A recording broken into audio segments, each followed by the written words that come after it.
So if I had given up and took her word for it at, the first time, then that opportunity would never have happened. It's not like it was the only thing that I did. It was like a constant. And I think you have to have many different ways to be able to do it, because you have to be able to get people's attention. But I can say probably 85 to 90% of my business has been a direct result of staying in touch.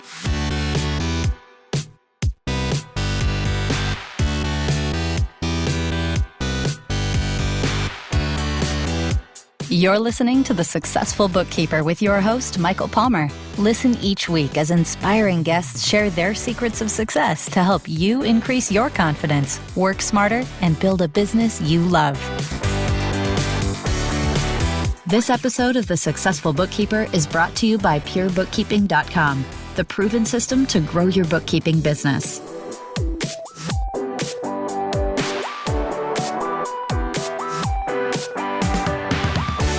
Welcome back to the Successful Bookkeeper Podcast. I am your host, Michael Palmer, and today's show is going to be an awesome one. We have a returning guest who is a resilience coach and an accomplished speaker and author, and she is a very good friend of mine. She works with entrepreneurs, individuals, and corporations such as 3M Canada, Scotia McLeod, and CIBC to do what's needed personally to get where they need to go. Cindy Stradling, welcome back to the podcast. Well, thank you so much, Michael. I'm so happy to be here. I love being on your show. Well, I'm happier because I love having you, and our listeners love having you too, because you always give such great usable information and information that anybody can grab onto and use day to day to help them get more of what they want in their businesses. That's fantastic. When you say that, I stop for a minute and I pause and I think about all the people that I've coached and I've worked with and things like that.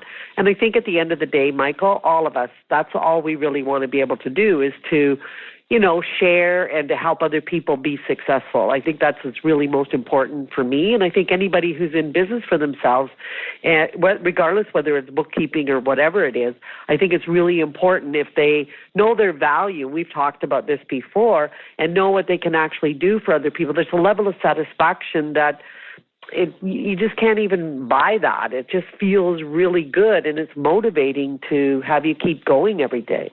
Yeah, absolutely. And you're one of those that I see out there, not only growing your own business, but you also do a lot of work for women in business, and you do that completely as part of one of your givebacks to the community. Tell us a little bit about that for those that haven't heard about that program. Well, that's something that's been a passion of mine because we've partnered with a company called One Spark, and it is a program specifically for women who've come through abusive situations who want to start their own business. And so they put them through a program.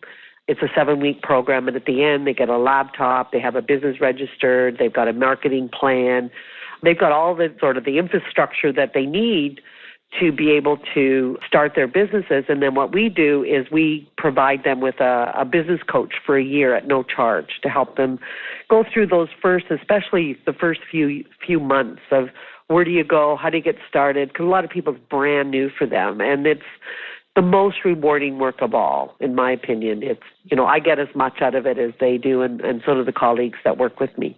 Beautiful. Well, you know what? That is making a difference in the world, and those people are then able to make a better, bigger difference in their world. So it's people like you that we need more of, and I know there are lots of people out there that are doing great things, and so I just a little tip of the hat to you, Cindy, from our community for doing the work that you do there. But let's get into how we're going to help our listeners have bigger, better businesses. And when I say bigger, better businesses, I don't mean talking about, working harder and, all that good stuff. I mean, a business that you make more, you work less, and you have a lot more fun doing it.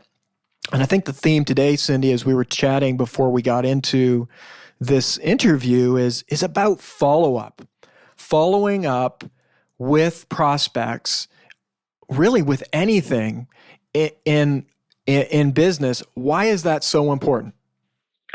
Well, the one thing that I see from a lot of the people I coach and I do training with is they give up way too soon. So and this goes back, and I'll repeat myself probably 3 or 4 times in this call about knowing your value. And if you really get that you're helping your clients or your customers, then follow-up just becomes a natural process because you really want to share with people. I'm going to share a really quick story. There was a company, a cold storage company that I called. This is a few years ago, but I called them and they said, I spoke to the director of HR and she said they had an in-house program and that they never outsourced. Okay, so I put a follow-up for a year down the road and I followed up again and it was the same lady and I got the same story and I put another follow-up for another year. And it was a new lady and she said my timing was perfect and that she felt that the program that they were running in-house was not effective. It was a little dated, and she wanted to have an external provider come in and do some training for them. And as it turned out, one of my partners got 6 days of training as a result of that. And so if I had given up and took her word for it at, the first time, then that opportunity would never have happened. It's not like it was the only thing that I did. It was like a constant. And I think you have to have many different ways to be able to do it because you have to be able to get people's attention. But I can say probably 85 to 90% of my business has been a direct result of staying in touch.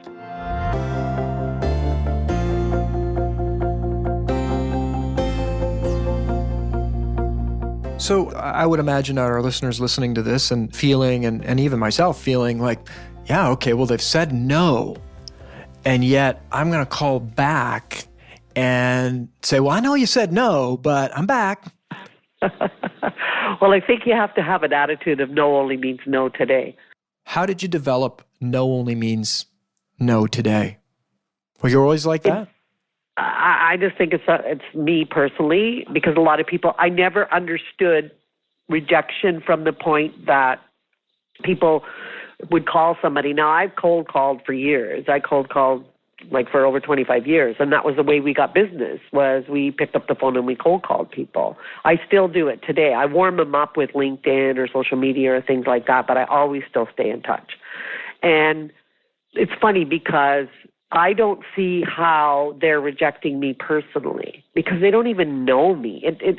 I don't know. It never computed in my brain why people would take that as rejection because you don't know what's going on in someone else's world. I mean, they could have been up all night with a sick baby. There could be just a meal, and timing is everything. So the key for me is that you stay top of mind. We just landed we have a mutual friend. I was sharing with you before the call that I had stayed in touch with this lady. We did business with her about 3 years ago, and then they implemented SAP, so all their money was going into training for their employees for this new software program. And I just stayed in touch the whole time, and I have all these special emails that I've had created with my picture on them, and there's flowers, and there's all different ones for different times of the year. And I just happened to send her one, and she's like, within 2 hours, she emailed me back. She says, your timing is perfect. We're looking at having XYZ. And I introduced her to one of our partners, and within a week, he had the business. Wow. So if I hadn't stayed in touch, even though I knew they were doing all of that. And another thing, too, when people lose business, this is another big thing. So if you go out and you bid on something, it's really important to follow up that the person who won the business is able to satisfy them. Because sometimes they can't. Sometimes then you can go in as a secondary supplier or be a backup for them.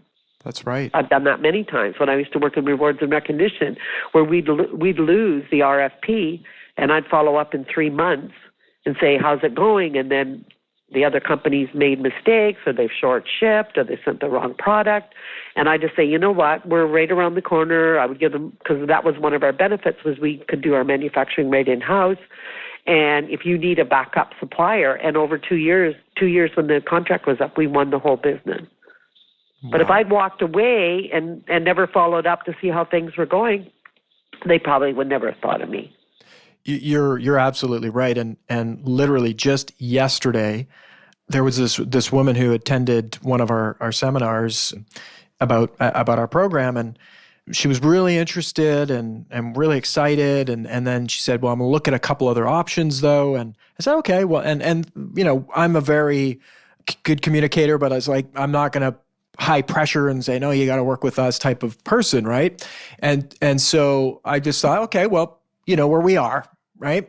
Yep. So, which, if I had a sales manager listening in here, if I had one, they'd say, all right, call that person back. But just by myself, as many of our listeners are, we're by ourselves. We don't have anybody that's, watching or managing who we're calling, not calling in our sales, right? Sales activities. And so she didn't get back to me. And that was like a year ago. And I had it in my head that she chose the other vendor. Right. Or solution or whatever the case may be. So I bumped into her yesterday and we had a good chat. She's a wonderful person, had a good chat. It's like, how are things going? How's life? Talking about those wonderful things humans talk about. And I'm like, what, how did things go? And she goes, well, I'm still thinking about it. I haven't done anything. And I'm like, and then we had an opportunity to talk about what her problems are and still are and all of that good stuff. And it's like, oh, you know what? I think we can help you. We should have another conversation. And you know what, Cindy, this call is so funny that we're having this call today because it's a reminder that our mental construct, what we think about, is what happens. Yep. And so mindset is everything. Yeah. Mindset is everything. And so for our listener, to give an analogy here, is that even something as simple as diving off of a diving board, not even a high diving board, let's make the diving board like 1 foot up. Like it's not like you need to think that much. But if you just didn't think about going off the diving board, you could land on your stomach, you could do a belly flop, you could literally hurt yourself if you hit the water wrong.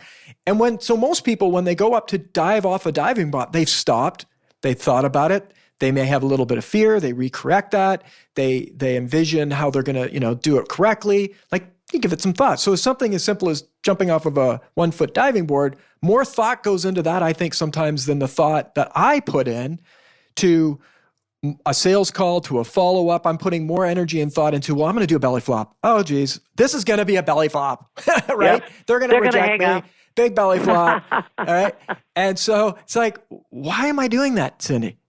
I don't know. People do it all the time. We're wired for more negative thoughts than we are for positive. If anybody who meditates and you actually watch your thoughts, yeah, your mind can be a pretty scary place at times. And the key is you need to have your level of awareness and know what your triggers are and know, little things like when I was in the beginning, I remember, this is very, very beginning, I remember if I caught, when I called somebody, and if it sounded like it was like someone like my dad, like an older man, I automatically would feel in my body a bit of resistance. And it felt like I would feel almost like a little kid, hello, sorry, how are you? That's an extreme, but it would feel like that to me. And so what I used to do and I always, when I'm doing a lot of my sales calls, I stand up and I walk around for sure whenever it came like that. And I remember there was a guy, and it was a sales call for a sales training program I was talking to. It was a sales director. And all I said to him was, one of the things that I found when I've spoken to sales directors is that there are always room for improvement in growing the business and improving their sales skills. Would that be the case for you? And he started laughing so hard. He said, that's a rhetorical question, Cindy. He said, I couldn't even possibly answer it. I can't imagine you calling any sales director ever, and they wouldn't be able to say yes to that. And we won 2 days of training, sales training with that, and that was a number of years ago. So I don't know. I like to change things up too, Michael. I have some follow-up emails that are fairly standard, but I modify them so they speak to that person. And I think we talked about this too, as before the call is, I'm really going to start to focus on industries and be more strategic in my focus and in when I'm following up with people. But I did have a person when I contacted her, and she introduced me to their president. She said, this lady, I'll never forget it, this lady has the right amount of follow-up. That's, to me, one of the highest compliments you can get. Yeah. Because you just ask for permission. Yeah. You just ask for permission. If somebody says, sorry, we don't have any needs today, or we don't outsource. Well, then if somebody said to me they don't outsource, I say, I work with a lot of companies. When I spoke with them, they never outsourced. I said, but occasionally there could be a situation where maybe you need an executive assistant, or maybe you need to cover up a mat leave. And I'd offer a couple of options where they may not have thinking, because we're automatically programmed to say no. So you have to go past that and get that. In fact, when I call somebody and I catch them on the phone, the first thing I ask them is, did I catch you at a bad time? Because you're programmed to say no. They're going to say no. I've got a couple minutes. I've had people going on the planes. I'll phone them and they'll say, did I catch you at a bad time? And so I'm going to get on a plane in 10 minutes. But yeah, I got a couple minutes. Amazing. That's a piece of gold. It's one that I use as well. I love it. It's really I think very courteous as well. Yes. It leads to the result we want more often, but it's very courteous and it's not like the reverse of it, right? Well, let me talk to you now. Like, you have to drop everything because I talk. Because then as soon as you've said it, I catch you at a bad time, you can almost hear their brain. It's like a little bit of a hesitation, because they're not used to hearing that. Yeah. And so then if they can't talk to you, 9 times out of 10, I get an appointment. And when is a better time? Give me your email address. I'll send you an appointment. Whatever time it is, I'll send it and send them a meeting request, and we'll talk 10 or 15 minutes later.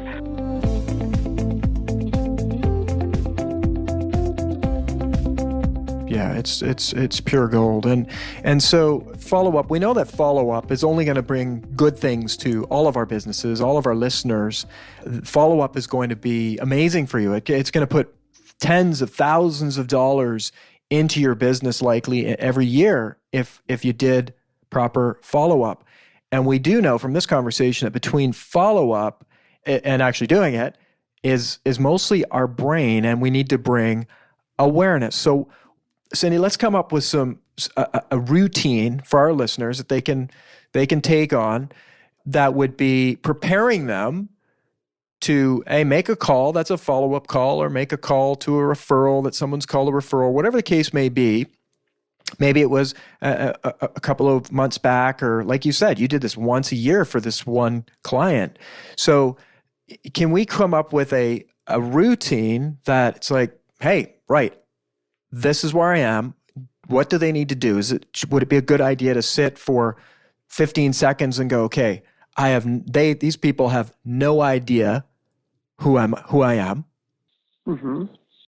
That's one of the things that you said, right? It's like, right. They don't know you, and you really don't know them truly as human beings. So that's a good one. No, we don't. Number 2 is, you said this, is you're really valuable. So it's like, you got to put that into your brain. As a bookkeeper, you're likely going to be one of the most valuable people in their life, because you're going to help them get a whole bunch of stuff straightened out in their business. And it's all around money and being successful and having your business run efficiently and making sure the money's doing the right thing. So number 1, if you just stopped and said, okay, I don't know them, they don't know me, it's not about me, and then connected with knowing your value, that you are valuable, what would be another good step? Well, you have to have, I hate the word script, and that's why I'm hesitating, but you need to know what your outcome is going to be if you do get to talk to them. What do you want to do? What do you want to create in this call?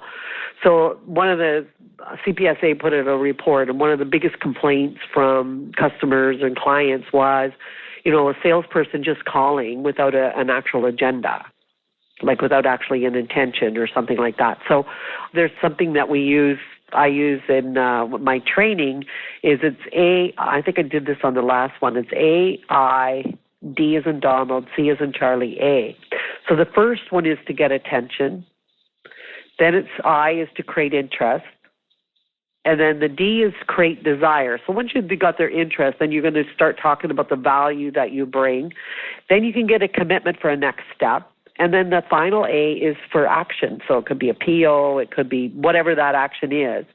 And so as people think about, as they're going, what is my goal here? So if I never try to sell anybody anything. First of all, I want people to buy. Help my customers buy is what I the way I look at it.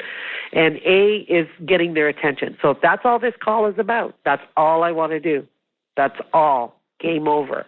And then you want to be able to set up a system. So how I do it is I follow up quarterly. So if I've spoken with someone, I've got a hold of them, I've shared them a little bit. In fact, I joke and I say, well, I have a saying, you can't call me if you don't know I'm there. And they laugh, and it's true.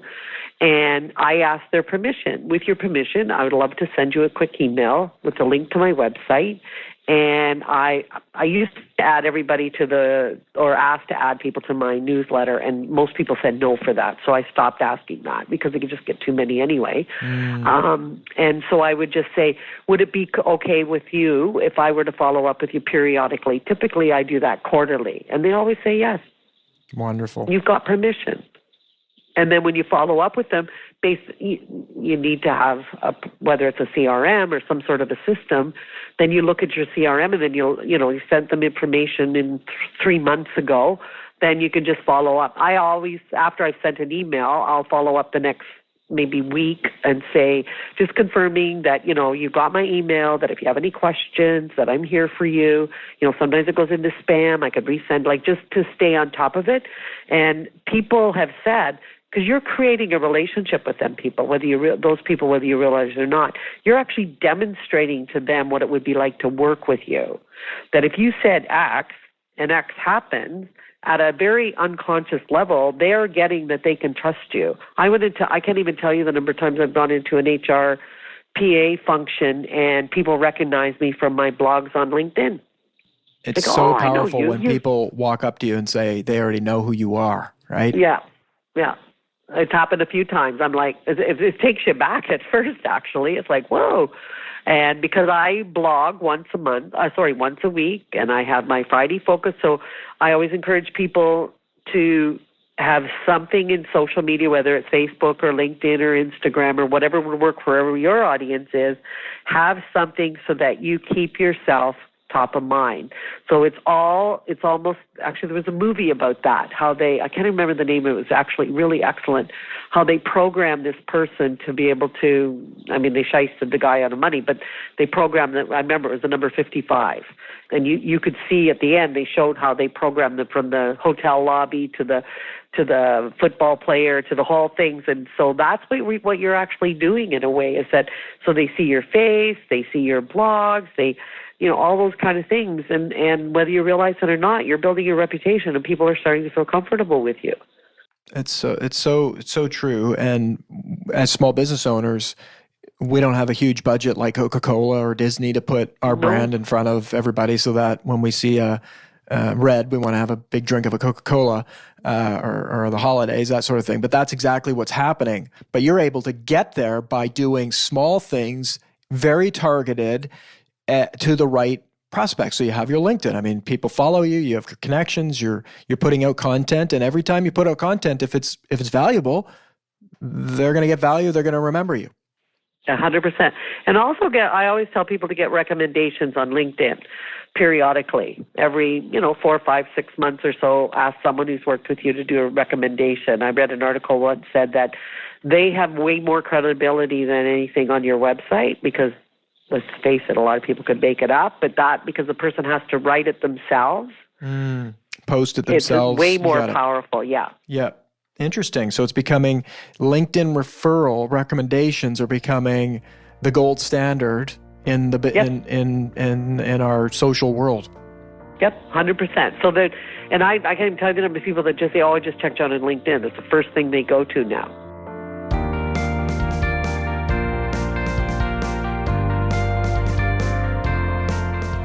Well, it's funny, we're landing on LinkedIn. It's one of the things that's coming up is like every meeting I have in my calendar, I get a message saying, do some research on, I don't know how this started happening, but it happens. I get these notifications. Maybe it's the iPhone app or something saying, hey, you're about to meet with Cindy Stradling. I guarantee if I look at my phone right now, you're about to meet with Cindy Stradling. Take a look at the LinkedIn profile. Oh, maybe not this time. Maybe they figure they know I know you so well. But it's like that's advertising.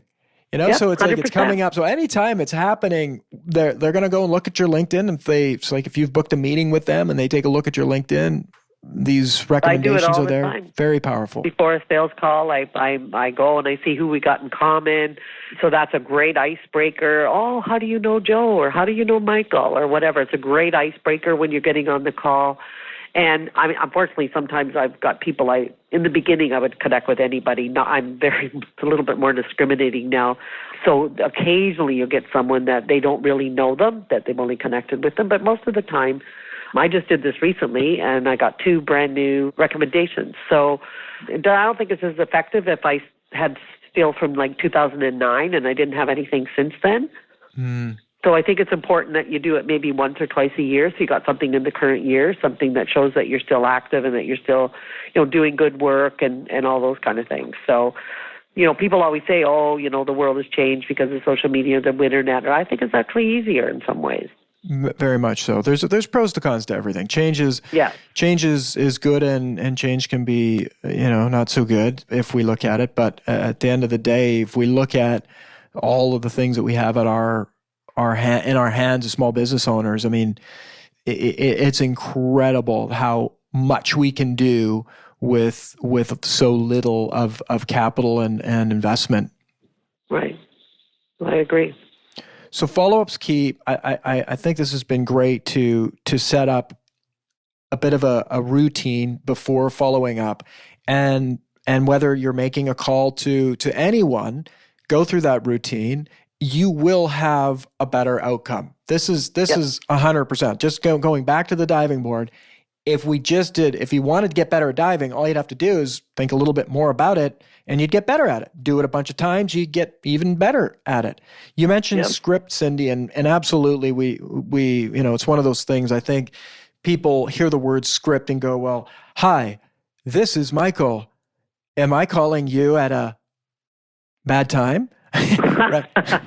We don't want to sound like we're reading a script, but script, if you feel like you don't know what you're doing, you feel totally lost, you pick up a map, right? You look at the map, you figure out where you're going, and you go down there. And the first time you do it, it's probably going to go a little bit bumpy, but you do it a few times, you're going to be good at it. So I know that in our online portal for the Successful Bookkeeper community, we have lots of sample scripts and things that you can grab. Don't go and just do it first go and read the script with who you're calling. Take that script, make it your own, write it out, say it to a few people, practice it a bit, and then get on the call without the script. I guarantee you will be better, more natural, but you'll be way more impactful with everything Cindy's given you today and some of these example scripts. 100%. I always recommend people phone themselves. Love it. Leave themselves a message. Great idea. What they sound like, because you don't know, right? We're sometimes a little too critical of our voice or whatever, but it can give you a sense of the flow. When I started doing podcasts, for my whole life, I've not liked listening to the sound of my voice, seeing myself on video, all this stuff, and be like, oh, I did that wrong. Oh, what are you doing? It's like very critical. And so, but I don't know if I'm just getting older or but I don't know what it is. But now I'm actually listening more to what I'm saying. I'm having people critique me and say, hey, you say this a lot or you say that a lot. And hopefully I think I'm getting better, but it's the only pathway to getting better is to actually look at what's working and what's not working. So Cindy, that is a fantastic tip and so easy. Phone your phone, leave yourself a voicemail as if it's a script, listen back to it, get some feedback. It will be painful, but it's going to make you better. And then it becomes automatic. You don't even have to think about it. It's like any other habit. You find those neural pathways in your brain when you do it. It's like you're practicing. You're going to have a different comfort level. It's like Tiger Woods, when he swings, he sees that ball going into the hole even before he pulls the club back. Beautiful. You're absolutely right. And, we started in our conversation before the interview, another tidbit is being alone. Something like this, as small business owners and entrepreneurs and the listeners, we're all in the same boat. Often we're working alone, doing these things alone, and we think that we're the only ones that are struggling with a challenge. And so today we've talked about making follow-up calls and facing rejection and why it's so important to do that. And I have that challenge. I have my own barriers and blocks. Cindy has her own challenges, barriers and blocks. But together, we work together and we take action and we get better at it. And so if you're alone and you think hopefully this episode has showed you that, most people do have these hang-ups. So you're not alone. And that you have a community here that can help you take that first step if you're uncertain about doing it. Get onto the Facebook group and say, hey, I'm facing rejection today, or whatever. I'm making a call, and then celebrate and share when you've actually done something that you were nervous or felt challenged to do. Go and share about it. And I'd love to see it, and I'm excited for you to do things in your business that you maybe are not comfortable for you to do, or you've been resisting doing, that when you do them, you're going to get better at them. You're going to have a better outcome in your business. And Cindy, you help people get over their barriers around sales. You have some programs, you have content, you've already mentioned. What's the best way for our listener to get more of what you do? Well, like I said to you before we started, we're in the process of changing our format on our training program, but I'm always open for coaching. Anybody can visit my website at cindystradling.com. All my contact information is on there. I blog regularly with lots of information on there. There's actually a downloadable ebook. It's with some tips on, successful coaching situations. So my sales coaching, resilience coaching will always be alive. As far as the actual program right now, it's a work in progress. We're actually looking at different options to put it online. Beautiful. Well, that's exciting. We'll have the link to Cindy's website. There's a lot of value there, and I know Cindy will be able to help you get through whatever it is that you're challenged with so that you can have the business that you love. Cindy, this has been fantastic. As always, I love having you on. You're a wonderful person. Thank you so much for your generosity and sharing what you know with our listeners. Well, Michael, as usual, it was an absolute pleasure, and I look forward to maybe coming back in 2019. That I can assure you will happen. Okay. Well, thank you so much. And good luck to all of you cold callers out there. Beautiful. Thank you, Cindy. Okay, bye-bye. And with that, we wrap another episode of the Successful Bookkeeper podcast. To learn more about today's wonderful guest and to get access to all sorts of valuable free business building resources, you can go to thesuccessfulbookkeeper.com. Until next time, goodbye.